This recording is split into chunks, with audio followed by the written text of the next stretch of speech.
I'm Gilbert Cruz, editor of the New York Times Book Review, and this is the Book Review Podcast. We're more than halfway through 2025, and so it's time to talk about some of our favorite books of the year so far. I'm here this week with Joumana Khatib, very, very frequent podcast guest, to talk about several of the titles from our recently published list. Joumana, how are you? I'm so excited. I love this episode. I love this list. I'm excited to get started. I hope our readers are as excited as you are. I have to imagine they will be by the time we are done with this episode. As always, whether it's our spring preview or summer preview, Joumana and I are going to go back and forth and just talk about some titles and really say whatever comes into our mind. Very wise and healthy. Thanks for listening. Yeah. You know how to reach us. We're going to flip a coin. That coin is my wallet here. My license is on one side. My ID is on the other side. Let's see who goes first. Is this a heads you win, tails I lose? I'm the license. You're the ID. Ready? Okay. License. Okay. I guess I go first. All right. So I am going to start with a book that I have talked a little bit about on previous preview episodes, and I definitely have talked a lot about because I interviewed the author a few months ago. This book is King of Ashes by S.A. Cosby. Go back and listen to that episode if you haven't already. This is his fifth novel, and this is a story of Roman Carruthers. He is a wealthy investment manager. He grew up in a small town in Virginia called Jefferson Run. He left his family long ago because, as many people do, he wanted to get away from them and strike out on his own. Also, they run a cremation business. I was getting there. That's another reason. They run a cremation business. They own a crematorium. It's a totally valid thing to do. I hope you're not casting judgment. I'm not casting any aspersions. I'm just saying that would be a reason for me to leave home as well. Okay, so he leaves home. He goes to Atlanta. He makes a ton of money. And he is forced to come back home after his father ends up in a coma. He's had a serious car accident. Roman is thrown back in with his sister, who's been holding the fort down all these years. His younger brother, who is a definite screw-up, and who we learned very early on, so this is not really a spoiler, is part of the reason that his father was in this car accident that put him in a coma in the first place. There are some local crime lords. He's in debt, and they tried to take their pound of flesh. This is a wonderfully violent and tense novel. If you like crime novels, if you like suspense novels, this is almost certainly one that you should be reading this summer. All right, Gilbert, I'm going to ask you as somebody who has had... Oh, and I have to pick up my wallet. Okay, very important. As somebody who's had Mr. Cosby in the podcast studio, if you passed him on the street, does he radiate the kind of energy of somebody who writes deliciously violent, tense crime novels? Absolutely not. He is so kind. He's just someone that you want to sit down and have a cup of tea with. He is very not tense or violent seeming at all. And really, that is what often makes some of the best thriller writers, right? You're existing in this world of what ifs and imagination, and let me think about the most out there extreme scenarios I can come up with. You're just a regular person. He's just a wonderful regular person. I hope you have the opportunity to meet Sean Cosby one day. Thank you. I'm wondering who the Sean Cosbys in my life are, these wonderful, normal people that I know who are concocting horror. Okay, I am going to take this opportunity to talk about another very tense novel. This is The Director by Daniel Kehlmann and translated by Ross Benjamin. So this is a work, I guess we would call this of historical fiction because it's inspired by the real-life Austrian director G.W. Pabst, and it follows him leading up to World War II and afterwards. So he kicked about in the States for a little bit. He was trying to shoot in France. This is a refrain in the book that filmmakers go where the money is. And he has to come back to Austria to look after his mother and ideally try to sort out her affairs. She sounds like an Austrian Livia Soprano. He has to go back home. He has to go back home. And attend to family matters. This is a theme. Honest to God, I think at least half the books on our list are about people going back home to tend to family matters. There are only like 3 stories. There are 3 in the world. stories. Yeah. Okay, so he's back at his castle, tending to literally the Austrian Livia Soprano, and war breaks out, right? No trains leaving, like even with an exit visa, even if you had everything. So he, his wife, and his son are stuck there. I think one thing that's so good about this book is that Kehlmann is really skillful about just building the dread, like page by page. It really is like that frog in boiling water syndrome, because there's actually not a ton of outright violence on the page. It's all circumspect. It's all imagined. And I think that translates so well to just creating this climate of paranoia and fear. Of course, Pabst being one of the most eminent filmmakers of the region, the Nazi regime, and actually it's Goebbels who wants him to work for the regime to create these films to uplift the soul and keep up morale of the German people during the war. So even though Pabst himself was anti-Nazi, he certainly did not align with the regime. He wanted to get out. He finds himself making these kind of absurd films in service of this political regime that he abhors. And his son gets mixed up with Hitler Youth. His wife falls into despair.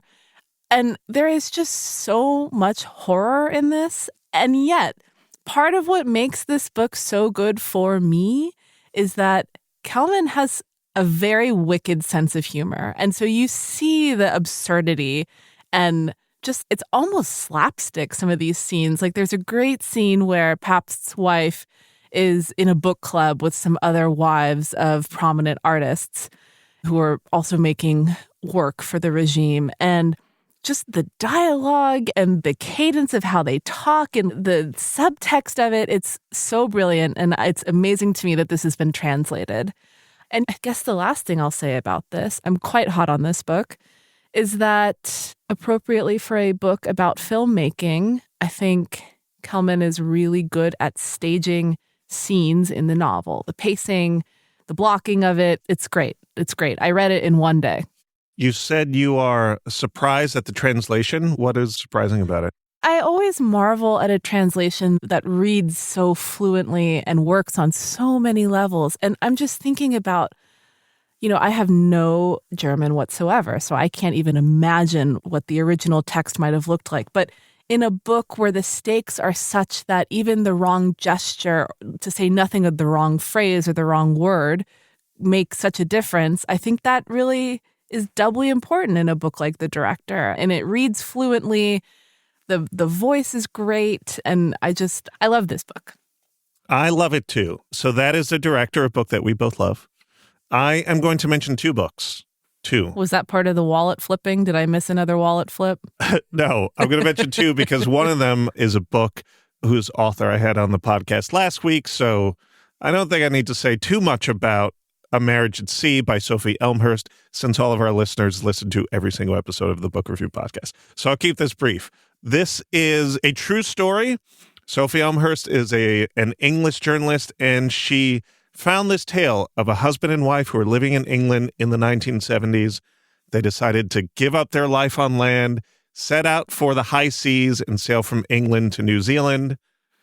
How are we doing so far, Joumana? How does that sound to you? Horrifying. I live alone by choice. This just horrifies me. I'm of the Whoopi Goldberg mindset. I don't want anyone in my house, let alone on my raft. Great. So you should not do this.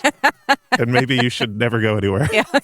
They, however, were very enthusiastic about this. They wanted to be away from people in their own way and set out to New Zealand, there are not as many people in New Zealand as there are in England. They make it all the way to the Pacific Ocean. They go down Europe, across the Atlantic, Caribbean, Panama Canal. They're in the Pacific. And a sperm whale in its death throes punches a hole in the side of their boat. They only have about 40 minutes to collect a bunch of stuff, throw it in the life raft, get the dinghy going, and they watch their boat sink. And now they have to survive together for God knows how long. On a dinghy. A dinghy and a life raft, but still, it's tough to be out there in the middle of the great Pacific Ocean, which is like the vast desert of nothingness. And they have to survive for months and months on end. I won't tell you what happens. It's a great book. It's a great story. And miracle of miracles, it's pretty short. Which I got to tell you, when you're reading as many books as we do, it's a gift. Is a blessing. So this is book one, A Marriage at Sea, A True Story of Love, Obsession, and Shipwreck by Sophie Elmhirst. And then the other one I'm going to mention is another nonfiction book. It came out earlier this year. This one is one of the surprise hits of the year, certainly of the first few months of the year. And it was a surprise in general because no one knew it was even coming until about a week before it actually came out. And this one is called Careless People, a cautionary tale of power, greed, and lost idealism by Sarah Wynn-Williams. This is a memoir of someone who used to work at Facebook, the company, of course, that's now called Meta. And she was there in a fairly high position. She was its director of global public policy.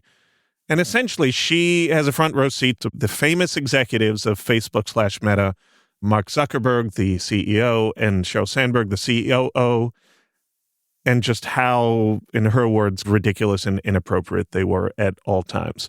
As I said, this book was kept secret until only about a week or even a few days before it was released, which is not something that is common. It's incredibly rare in the world of publishing. And it makes sense once you see what Wynn-Williams writes about Zuckerberg and Sandberg and other top-level executives at the company. She's describing all of this inappropriate behavior, sexual harassment, incredibly bad decision-making. But when you look at what she points out was misinformation that was shared about a minority group in Myanmar, which resulted in what some have called a genocide in that nation against that group, you start to see what hopefully we all know is that tech companies have an incredibly outsized effect on things that happen in the real world. Our critic, Jen Zalai, who wrote about so many books on the list that we're going to talk about here, when she was writing about this book, she said, Careless People is darkly funny and genuinely shocking, an ugly, detailed portrait of one of the most powerful companies in the world. I know a lot of people have read this book. And it's not surprising.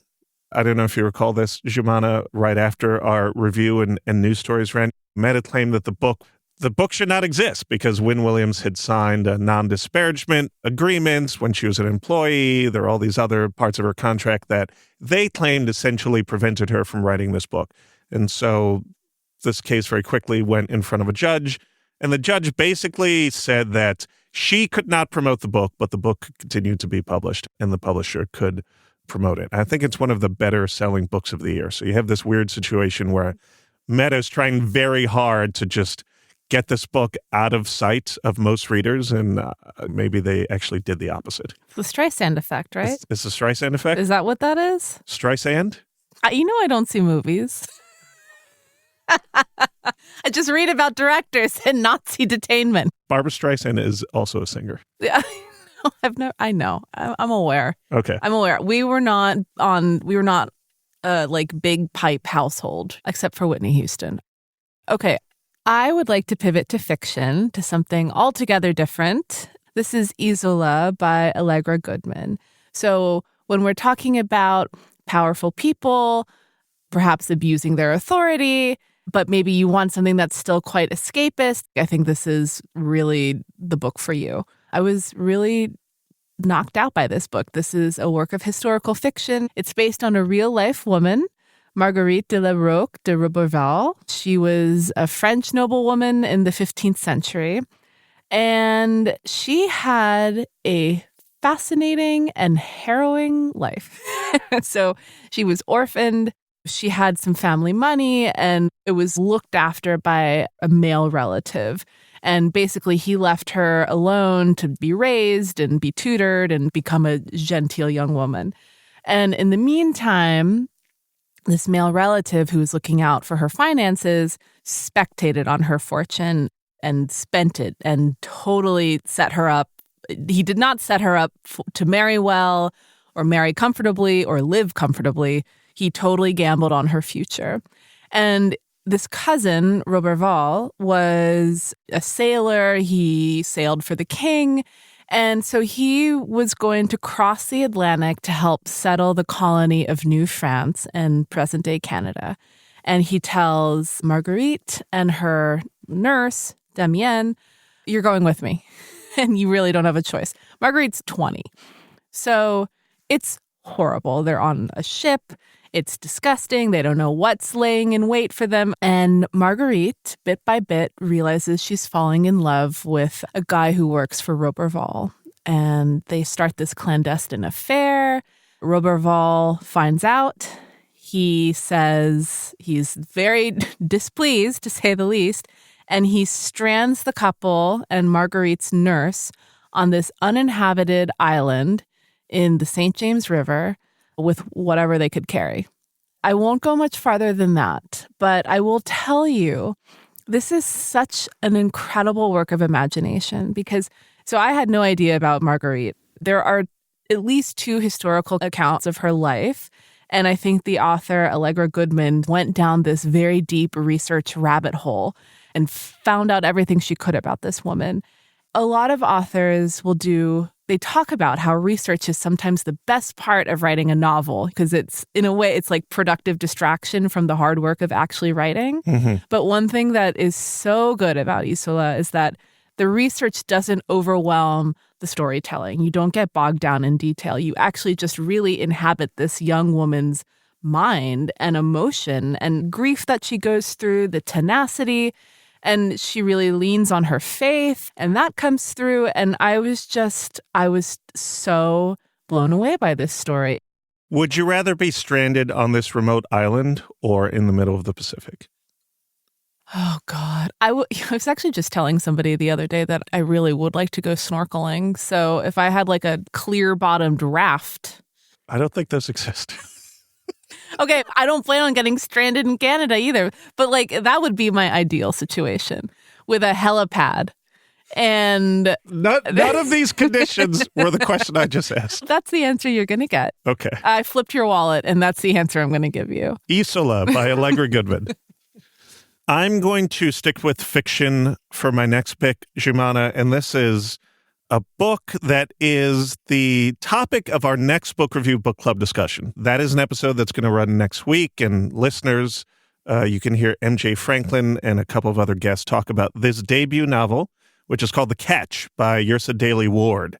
And this one is it's a psychological thriller. It's about a pair of twin sisters whose mother disappears when they're very young, when they're babies. And as the book begins, it's 30 years later. Sisters aren't really getting along at the moment. They're kind of on the outs. And one day, one of the sisters sees someone on the street who looks exactly like their mother, who disappeared decades before. And then she even becomes to believe that it is their mother. The other sister is a little more suspicious. She thinks maybe there's a scam going on. There's something more nefarious going on. I don't want to step on next week's conversation because I know MJ is going to have a great roundtable discussion. But the setup of this book is amazing. It's darkly delicious, and I actually am looking forward to reading this one hopefully later this summer. So that's The Catch by Yrsa Daley-Ward. If we're going to stick with twins, I'm going to jump over to a nonfiction book that many of us at the book review have read, and this one is called Daughters of the Bamboo Grove, From China to America, a true story of abduction, adoption, and separated twins by Barbara Demick. So Barbara Demick is a reporter who covered East Asia for many, many years for the LA Times, I think amongst other outlets. And she's written several books in the past about other Asian nations, Eat the Buddha, Life and Death in a Tibetan Town, Nothing to Envy, Ordinary Lives in North Korea. This one is about China. So for those who don't recall, from 1979 until the end of 2015, China had this national policy. If you had more than one child, you were subject to fines, intense fines that many people can pay, harassment of various sorts, and some extreme cases, medical interventions and worse. And then even if you did have a child, if it was a female child, that was looked down upon because, at least at the time in Chinese culture, it was presumed that you needed a male child in order to take care of you when you got older. And young girls and women always got the short end of the stick. This particular story is about the one-child policy, but it's also about an incredible tale in which a pair of twins, that's where the twins come in, are separated when they're very young by the Chinese sort of state institution that is in charge of family planning. Child is taken away, and under false pretenses, it is put up for adoption. And this child is adopted by an American family who brings that child back to America. She grows up in America. Her twin sister grows up in China, and the two presume that they're never going to see each other again. And then they do. And they do in part because of Barbara Demick, the author of this book, who through other reporting about what essentially are forced kidnappings that this Chinese bureaucratic institution undertook, here's a story about these two separated twins and brings them together. Did you happen to read this one? I did. It's an incredible story. And I have occasionally squeamish feelings about journalists intervening to this degree in their subjects' lives. But I think in this case, it's such an incredible story. And there's this one scene that I remember from the book where I think the sisters are finally speaking on a video call, and the biological father asks the American family that adopted his daughter, how much did you pay for her? And it's just like those moments will just kill you. But it's an incredible story, and she tells it in a very straightforward way that really allows the emotional depth to come through. It's pretty good stuff. Pretty good stuff. All right, I'm going to move to fiction yet again. I'm ruthlessly yanking listeners over to fiction. And we are going to talk about another family. This is... You love a family tale. I do love a family tale. I know. So this is The Sisters by Jonas, Hassen, Khemiri. I've written about the author. I've talked about this on the podcast. So I know a lot of you have heard me discuss this book in one way or another. But I think this is a really special novel. So this follows 3 Swedish-Tunisian sisters named the Mikkola sisters. And they have these archetypal personalities. So the eldest is rigid and anal and stressed, perpetually stressed. You want to give her Xanax all the time. And then the middle one is very beautiful and adrift and a bit dreamy, a bit lost. And the younger one is a real live wire who I think has the most feistiness of all the 3. And they grew up with this totally eccentric mom. She's a Tunisian carpet seller. She would uproot the girls and move. She swore that somebody in the family had put a curse on them, which if you are at all from the Middle East, somebody has probably cursed you in the past. So the really fun part of this comes in the character in the book who really resembles the author, whose name is Jonas, who himself is Swedish-Tunisian. And he's fascinated by the sisters because they're outsiders like he is. They have the same sort of tortured heritage, and they're just like this fascinating trio.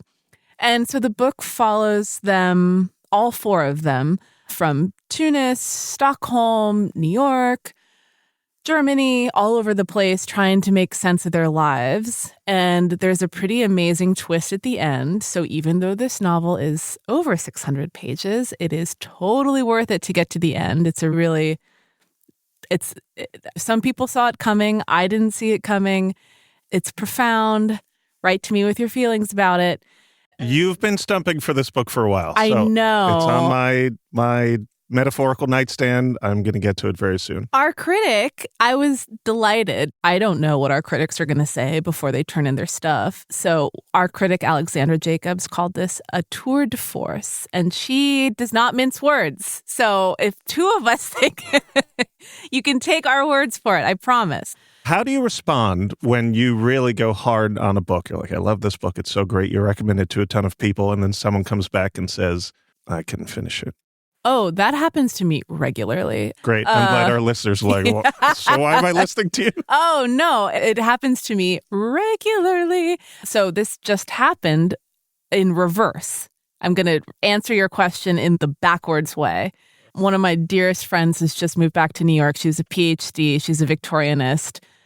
Laszlo Krasnor-Kai has a new book out. It's 1 sentence long. And I'm like, Abby, I think you're going to like this. And she looked at it, and it was like I'd handed her like a dead fish in a paper bag. She's like, Joumana, you know I like realism. I don't like modernism. And I was like, okay, can you just take it? Like, I think you're going to like it. And would you believe, she texted me this morning. She got to the end of the novel-length sentence and said, I am weeping.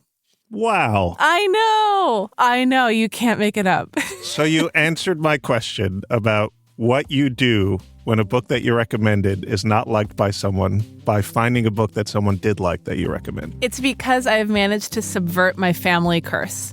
I believe all of you can break through that too. So I think I finally lifted the evil eye off of me.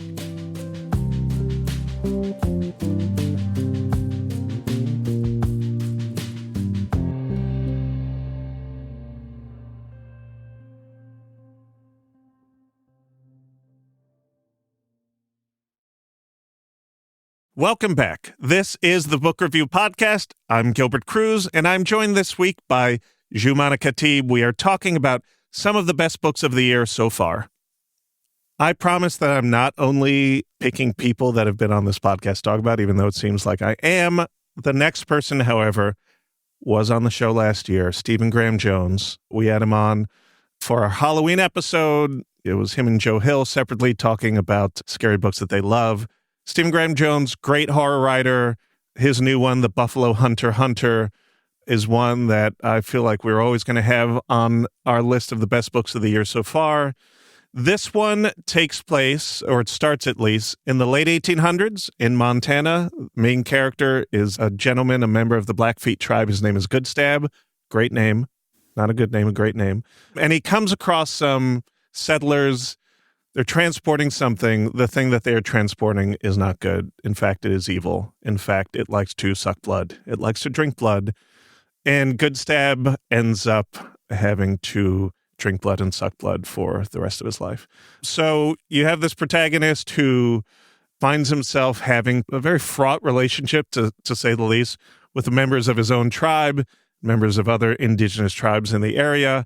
And both he and this evil thing that he encounters, they keep running into each other over decades. This main story is a story within a story within a story. We're reading this through a journal that was written in the early 1900s by a pastor. Many decades later, and one of his descendants is reading his journal. So it's this fascinating vampiric Matryoshka doll, I guess. Ah, I'm sure they make those, right? I have, yeah. Matryoshka dolls with like fangs. Like Dracula within Nosferatu, within... Who's the other? Yeah. Within the guy from Salem's Lot, if they have made it. Can you get this for me? Thank you. Stephen Graham Jones has written a lot of books. He wrote a slasher trilogy a few years ago. He's someone who could just work in many different modes. He's always a pleasure to read. This one is a piece of horrific historical fiction, is just wonderful. So that's The Buffalo Hunter. I always appreciate how he plays with conventional Western genre, but draws on a lot of native myth. It's really cool. I know you avoided the V word up until you had to say it, but it's cool. It really does make you think about how maybe there really only are like 5 stories in literature. Did you see Sinners? Not yet. Okay. I know the premise. I will see it maybe on an airplane. Okay. I will do it. So it's Dracula within Nosferatu, within Remick, the Irish vampire from Sinners. You know what? Just for a little texture, I'm going to go to nonfiction. Oh. I know. Okay. I know. I have no idea what you're going to talk about here. I'm breaking new ground. Okay. So this is a biography that I really liked called Wild Thing by Sue Prideaux. And this is a biography about the artist Paul Gauguin, whom I have adored. Thanks, Mom, for taking me to MoMA from the time I was 6. And in recent years, he's accrued a bit of a bad reputation because he lived out his later years in what was then French Polynesia. Most of his most significant work depicts people from the island of Tahiti, for example. And so a lot of people consider it a bit imperialistic, or like he's trying to make them look primitive. And then, of course, there is the fact that he had romantic relationships with at least 2 teenage girls on these islands. In recent years, he's been framed as this colonialist pedophile. But this biography really sets out to actually tell the proper story of Gauguin, this galloping, exciting, well-paced biography of this guy who had a life that you really could not imagine. So he's born in France. His parents go to Peru because they're anti-Bonaparte. And at this point, of course, there's no canal. So they have to go around the tip of South America from France all the way up to Peru. And in Peru, he has this idyllic, wild childhood, and that sensibility really stayed with him. And one thing that I appreciate about Sue Prideaux is that She has a really good sense of, A, how to keep the story moving. She doesn't linger on too much. I think that sometimes biographers who know their subject so well maybe overemphasize the wrong things for like the common reader. We've seen that happen before. But she knows how much hay to make of certain episodes, what threads to elevate to the reader and say, hey, pay attention to this. This will matter later. I learned so much. And she herself is just a wonderful writer, even about art. Her way of describing visual works of art is so lovely. This is a really enjoyable biography. And I'll admit, I'm not always drawn to biographies. Sometimes that can be a bit of an uphill climb for me, but this one, totally lucid, totally fun. And what's that one called? This one is Wild Thing by Sue Prideaux. I am going to talk about another wild thing that is the subject of one of the books on our list. This one is Raising Hare by Chloe Dalton. I see what you did there. I really hope you did, because it was quite obvious. This is a memoir about a woman who, in early 2021, so prime COVID lockdown season, particularly in England, she walked outside her home and she discovered a leveret. I really hope I'm saying that correctly. Do you know what a leveret is? I'm assuming it's some type of hare. It's a young hare. Do you know what a hare is? I know it's got longer ears than a bunny.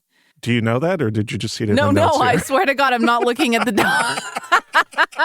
I swear to God, I didn't. But that's literally all I know about hares. You are correct. Okay. It is a different animal completely from a rabbit. Same family, but they're larger, they have longer ears, and they have longer feet. And Chloe Dalton, the author of this memoir, she brings this leveret, this young hare, into her home, and she said, screw it. I'm not going to cage this thing. I'm not going to tame it. I'm just going to let it roam free. And by letting it roam free, she learned how to let go of stress and how to slow down and how to appreciate the world more. How soon before you think people start naming their children leveret? I haven't been to Brooklyn in a while, but I would not be surprised. I'll report back from the food co-op. So that's Raising Hare by Chloe Dalton. All right, I'm going to stick with the indelible images here. I'm going to talk about a dark horse book that I particularly enjoyed. This is called To Smithereens by Rosalind Drexler. And this is edging onto our list on a technicality because technically this was originally published in 1972, but it's been republished to a broader audience, which I think is wonderful because I think this fell through the cracks of history. And Gilbert, I actually think you're going to really like this one because one of our very few points in common of taste is that we like more than I realized. I can't wait to hear what you're I'm going to say. Yeah. Is that we both have an affection for bygone New York eras. Absolutely. Yes. Okay. Yes. Yes. And this, I think, just almost acts like a period piece of like weird New York in the 70s. So I'm going to give you the briefest of overviews. So the opening scene, you're in a movie theater. I'm already in. Yeah. Actually, that's all I'm going to say. So we're in a movie theater. This woman named Rosa is seated. The guy next to her sort of starts pawing her lap. So she crushes his hand and dumps her drink in his lap. And he likes that. And he goes, would you like to go out with me sometime? So they end up striking up a relationship. And he's totally impressed by her physical prowess and gets her to go on the pro wrestling circuit, which is, again, like a sector of humanity we don't hear enough from. I don't even want to ruin some of the amazing stage names that her competitors have. They're really works of art.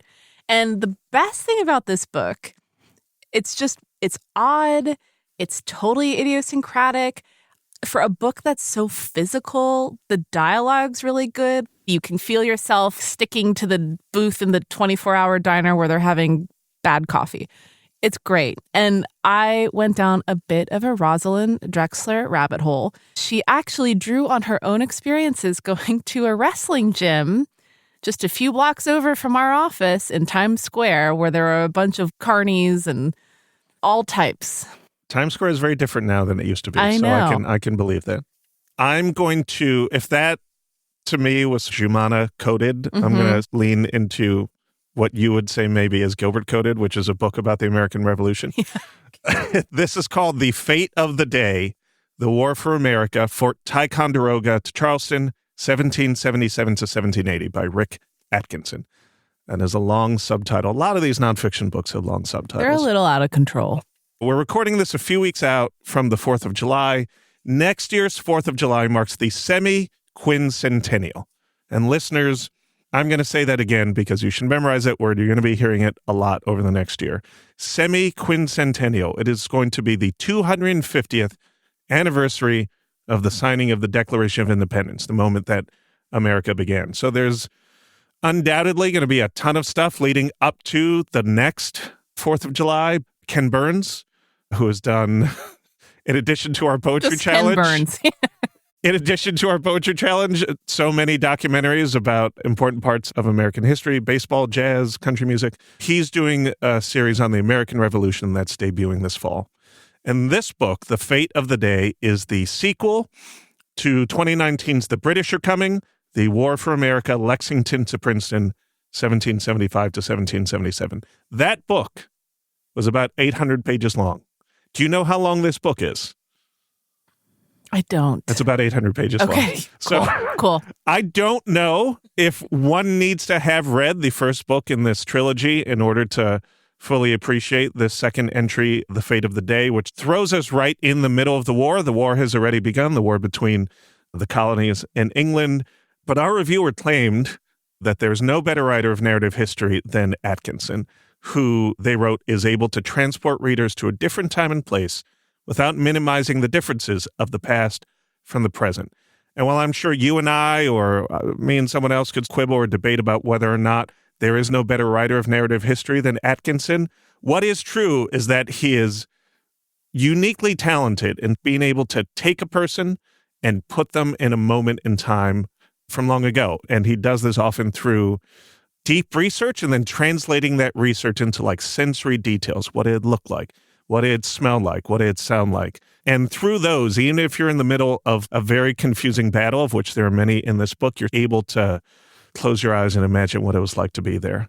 For those who are interested in American history, for those who want to prep for the semi-quincentennial, for those who have dads or granddads in their life who maybe are looking for their next history book, I think this is one that you should take a look at.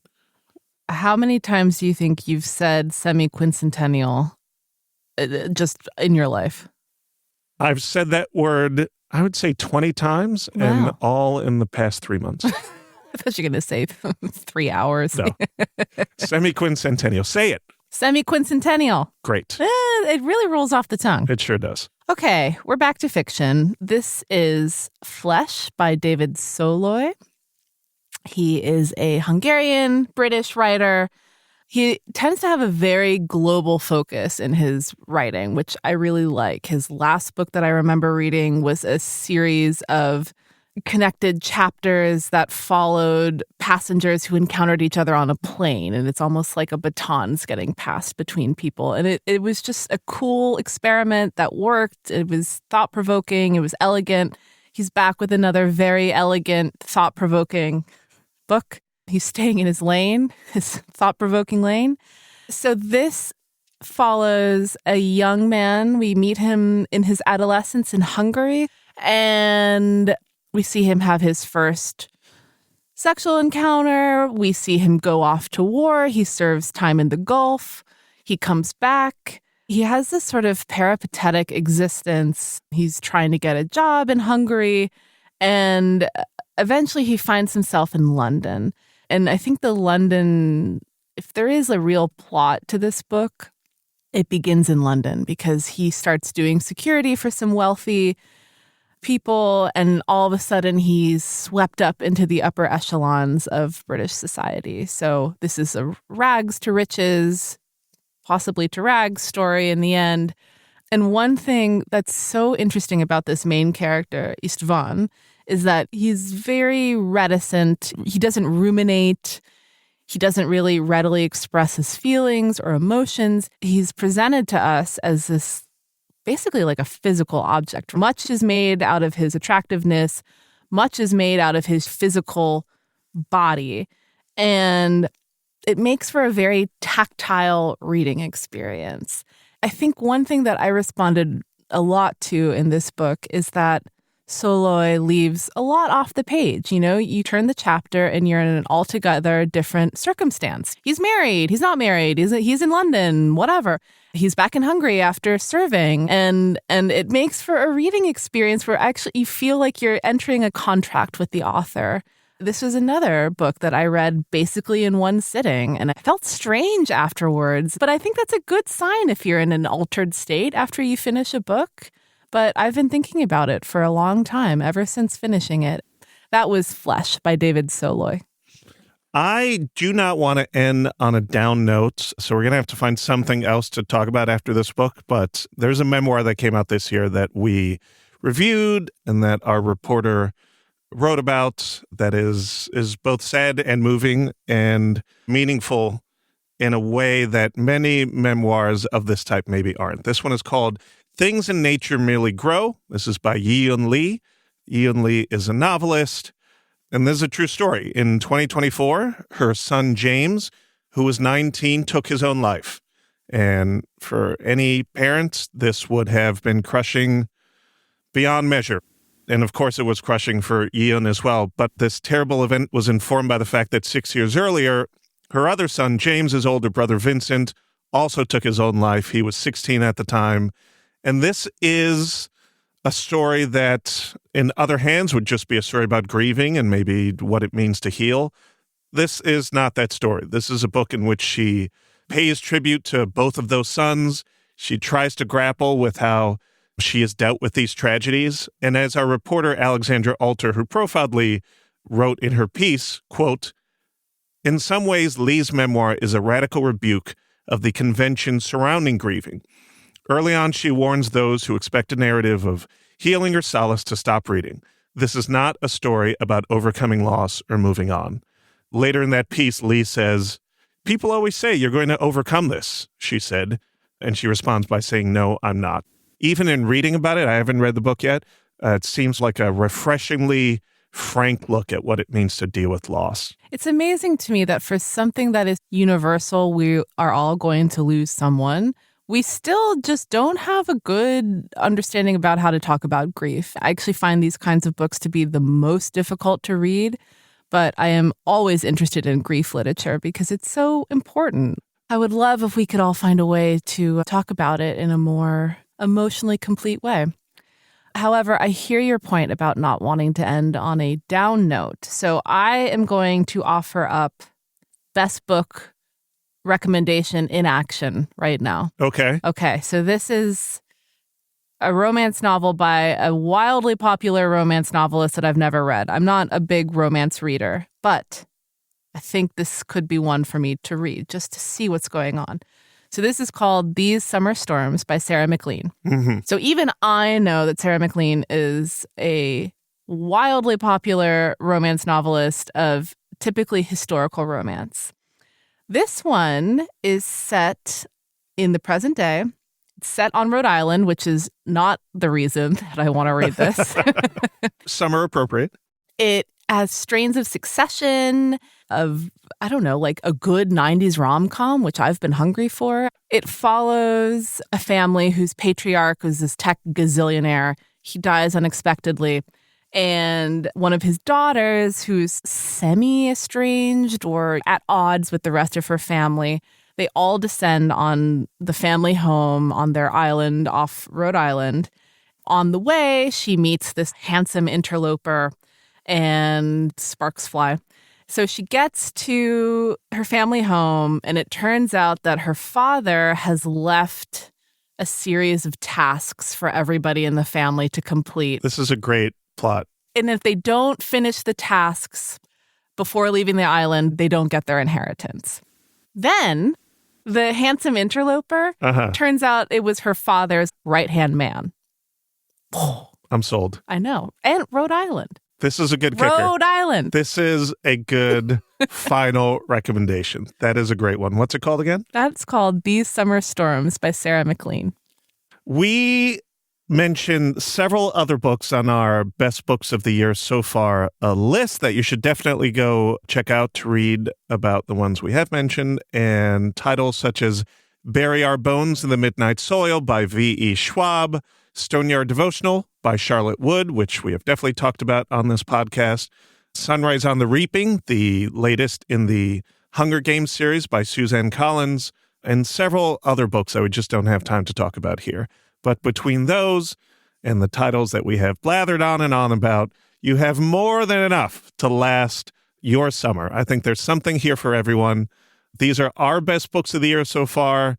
I'm sure there are others who would say they have other best books of the year so far. The wonderful thing about the world of books is that maybe everyone can be right at the same time. Yes, experts will disagree. Some say it's semi-quincentennial. Who knows how you say that word? Joumana, as always, thank you for coming on here and talking it out with me. Always a pleasure. Always a pleasure, Gilbert. Thank you for having me.